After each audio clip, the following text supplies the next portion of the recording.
Hello guys, প্যারা কম চিল বেশি।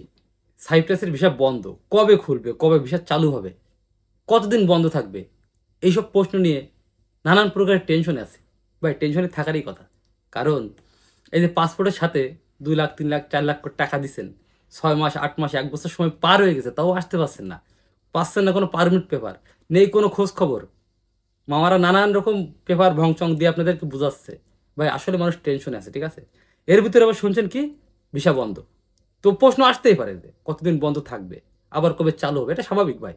এই সব কিছু মিলায় মনে করেন ভাই মানুষ একটা বিভ্রান্তির ভিতরে আছে। আর এই বিভ্রান্তির কাজে লাগাই মনে করেন যে কিছু কিছু মানুষ আরো বিভ্রান্তিকর তথ্য দিয়ে মনে করেন যে মানুষকে আরো বিভ্রান্তির ভিতরে ফেলাই দিচ্ছে, ঠিক আছে। তো আমরা আমি সবসময় চেষ্টা করি যে আপনার যে ছোট ছোট যেসব বিষয়গুলো, মানুষের যে প্রশ্নগুলো আসলে ছোট বিষয়গুলো, ছোট প্রশ্নগুলো কিন্তু মানুষের জানার বাইরে থেকে যায় সবসময়, ঠিক আছে। সবাই কিন্তু বড় কথা নিয়ে চিন্তা করে, কিংবা বড় বিষয় নিয়ে ভিডিও বানায়, কিংবা বড় বিষয় নিয়ে কথা বলে। কিন্তু ভাই আমি সবসময় চেষ্টা করি ছোট বিষয়গুলো নিয়ে কথা বলার জন্য। তো অনেক ভিডিও দেখছি, অনেকে বলছে ভাই বিষয় এতদিন বন্ধ থাকবে, কেউ দিন তারিখ উল্লেখ করে বলছে ভাই এতদিন পরে খুলবে, কেউ বলছে ভাই ব্যান করে দিছে, কেউ বলছে ভাই খুলবে না। আবার আমার একজন কমেন্ট করছে ভাই 18 মাস ভিসা বন্ধ থাকবে। তো আসলে একটা বিভ্রান্তিকর তথ্য এগুলো, বুঝলেন। তো চলেন আমরা যে পুরনো যে আমাদের নোটিশটা ছিল, ভিসা বন্ধের নোটিশ, একটু কষ্ট করে আরো 2টা মিনিট একটু দেখার চেষ্টা করি, একটু বোঝার চেষ্টা করি। তো আমরা যে স্ক্রিনে যাবো এখন, স্ক্রিনে দেখেন, স্ক্রিনে গেলাম। এখানে আমরা প্রথমে তুর্কি যে অরিজিনাল যেটা এখানে লেখা আছে, একটা ভাষা দেখেন, শব্দ দেখেন, দূর দুরুলুর কেন, জিনিসটা মনে রেখেন, দূর দুরুলের কেন জিনিসটা মনে রেখেন। আচ্ছা, এটা কিন্তু তুর্কিতে বলেছে। এটা যখন আমি ইংলিশে করেছি, ইংলিশে করা হয়েছে, বলা হয়েছে এখানে দেখেন, suspended has been suspended, suspended. এবার যদি আমি বাংলায় যাই, এখানে রয়েছে স্থগিত করা হয়েছে, স্থগিত করা হয়েছে, ঠিক আছে। তো এখানে এই 3টা শব্দ, দূরদূরুলের কেন, সাসপেন্ডেড এবং স্থগিত, 3টা কিন্তু আমরা যখন ট্রান্সলেট করছি তখন 3 ভাষায় কিন্তু জিনিসটা একই। তো আমরা জানি যে ইংলিশ একটা ইন্টারন্যাশনাল ল্যাঙ্গুয়েজ। তো এই ল্যাঙ্গুয়েজটারে মনে করেন যে আমরা যদি যে কোনো ভাষার থেকে ইংলিশে করি, সেটা গ্রামার অনুযায়ী দেখাই, ঠিক আছে, আর অরিজিনালটা দেখায় ইংলিশ, যেহেতু ইংলিশ ইন্টারন্যাশনাল। তো আমরা এখন এই যে সাসপেন্ড শব্দটা, ঠিক আছে, এটা আমরা গুগলে যাবো, যাই দেখবো সাসপেন্ড জিনিসটা কি। তো চলেন আমরা গুগলে যাই, ক্রোম ব্রাউজারে যাই। এখন ক্রোম ব্রাউজারে আসলাম আমি, এখানে অলরেডি আমার সার্চ দেওয়া আছে। তো আপনাদের সামনে আমি আর একবার সার্চ দিই। এই যে দেখেন এখানে সাসপেন্ড মানে কি। তো এখানে সাসপেন্ড মানে হলো কোনো কিছু কিছু সময়ের জন্য স্থগিত বা বন্ধ করে দেওয়া, অথবা কাউকে কোনো কাজ বা পদ থেকে সাময়িকভাবে বরখাস্ত করা, সাময়িকভাবে বরখাস্ত করা সাসপেন্ড মানে। তো আমরা যদি আরো একটু ভিতরে যাই, নিচে আরো কিছু লেখা রয়েছে দেখেন,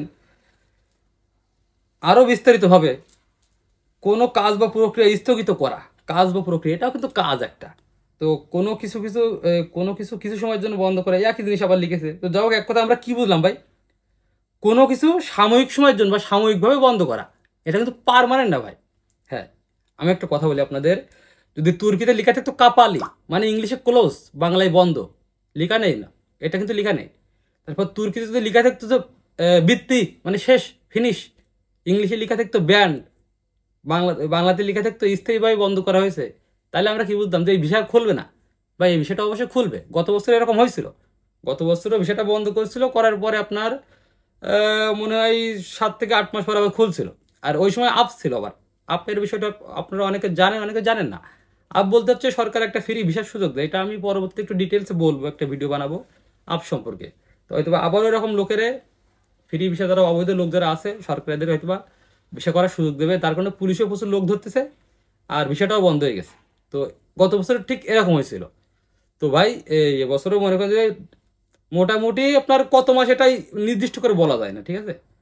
তো সাময়িক সময় বলতে এটা 2 মাসও হইতে পারে, 4 মাসও হইতে পারে, 6 মাসও হইতে পারে, 8 মাসও হইতে পারে। এটা সাময়িক বলতে আপনার সরকারের উপর ডিপেন্ড করে। কিন্তু এখানে বলা হয়নি যে ব্যান্ড, ইন্ডিয়া কিন্তু ব্যান্ড ভাই, ইন্ডিয়া কিন্তু পুরোটাই ব্যান্ড করে দিয়েছে। ইন্ডিয়া কিন্তু ব্যান করা ওই সময় গত বছর কিন্তু বলে দেওয়া হয়েছিল যে, গত বছরে বলা হয়েছিল বাংলাদেশ, পাকিস্তান, অন্যান্য কান্ট্রিগুলো স্থগিত করা হয়েছে, আর ইন্ডিয়ারে বলা হয়েছিল টোটালি ব্যান করে দেওয়া হয়েছে। তার মানে কি, ব্যান বলতে ইন্ডিয়া কিন্তু আর ঢুকতেই পারবে না কখনো, বা এখনো ঢোকে না। আর আবারও কিন্তু বাংলাদেশ চালু হয়েছিল, আবার অনেক লোক ঢুকেছে। ঠিক আছে? তো ভাই মানুষের ফাও কোনো কথা শুনেন না, ফাও ভিডিও দেখে মনে করেন যে নিজের টেনশন করেন না ভাই। আমিও বুঝি ভাই, আপনাদের কষ্টটা বুঝি যে টাকা পয়সা দিয়ে টেনশন হয় অবশ্যই ভাই। আমি একসময় এরকম ছিলাম তো নাকি? এমন তো না যে আমি টাকা দিচ্ছি আজকে কালকে চলে আসছি, তা তো না ভাই। যে যাই বলুক, নিজের জ্ঞান দিয়ে বোঝার চেষ্টা করেন। আমার কথা বিশ্বাস করার দরকার নেই ভাই, আমার কথাটা বিশ্বাস করার দরকার নেই। নিজের ভিতরে কি বলে আসলে আপনার তো একটা জ্ঞান আছে নাকি, এই জিনিসটা আপনার নিজের বিবেক দিয়ে বোঝার চেষ্টা করেন, তারপরে টেনশন করেন। ফাও টেনশন করেন না। টেনশন করতে গেলে যুক্তি থাকা লাগবে নাকি? বিনা যুক্তিতে তো টেনশন করা যাবে না। তো যা হোক ভাই, একটু চেষ্টা করলাম আবার পুরনো জিনিস, পুরনো কাশন দিয়ে এবার ঘাটলাম। তো আল্লাহ হাফেজ, বাই বাই।